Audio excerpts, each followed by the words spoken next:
Biashara ni kila mmoja ana nafasi ya kufanya biashara, lakini maisha pia yana nafasi ya kumuonyesha kila mtu, na kila mtu anaweza kufanya kwa nafasi yake kile ambacho anakuwa anakifanya. Sasa leo tupo hapa Machinga Complex, lakini kama Sekela Media tunahakikisha kwamba wewe ambaye pengine ndo kwanza unafikiria namna ya kuanza kufanya biashara, lakini ndo kwanza umeshaanza kufanya biashara, na wewe ambaye ndo kwanza unawaza unawezaje kufanya biashara, sisi tuko hapa kuzungumza na wafanyabiashara mbalimbali walioanza, lakini pia wale ambao wameshaendelea na wale ambao ndo kwanza wanajitafuta, kwa sababu siku zote tunasema kwamba hakuna mbuyu ambao haujaanza kama mchicha. Niko na dada ambaye yeye anauza mahindi. And by the way, ukifanya hivi unaamini kwamba kuna siku moja unaweza kutengeneza kitu kikubwa kupitia haya mahindi. Dada, habari yako?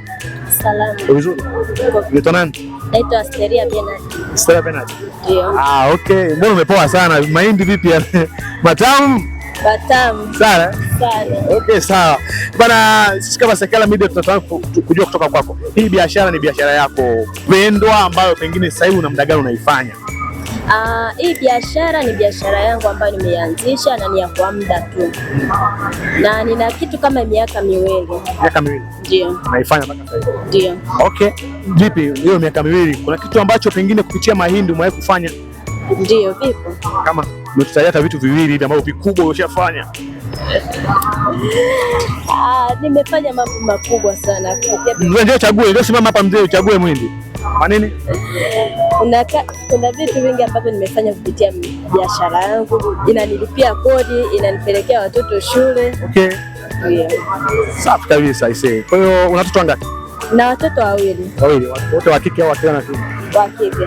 Okay. Hii biashara wakati unaianza vipi moyoni? Ulikuwa unasemaje? Aibu au vipi? Nini ambacho kilikuwa kinasema moyoni sana? Kwenye kufanya biashara au kuamua kufanya jambo fulani, sina aibu. Ndio. Ni kitu ambacho kwanza nakijadili kutoka ndani ya moyo wangu, alafu ndo nafanya. Kwanza ninakujiamini. Okay. Ninapojiamini napata ujasiri wa kufanya lile jambo. Kwa hiyo wakati unaianza sasa, vipi ulivyokuwa unasikilia labda maneno ya watu walikuwa wanasema na nini, vipi ilikuwaje? Kwa kweli mimi kusikiliza maneno ya watu sisikilizi. Maana unaambiwa yani ukisikiliza maneno ya watu mengi huaga yanakurudisha nyuma. Yupo ambaye atakutia moyo, yupo mwingine atakuvunja moyo. Kwanza utaambia wewe mwanamke unafanyaje kwanza biashara ya mahindi? Unawezaje kufanya biashara kama hiyo? Biashara kama hiyo inakuwa ni ya wanaume.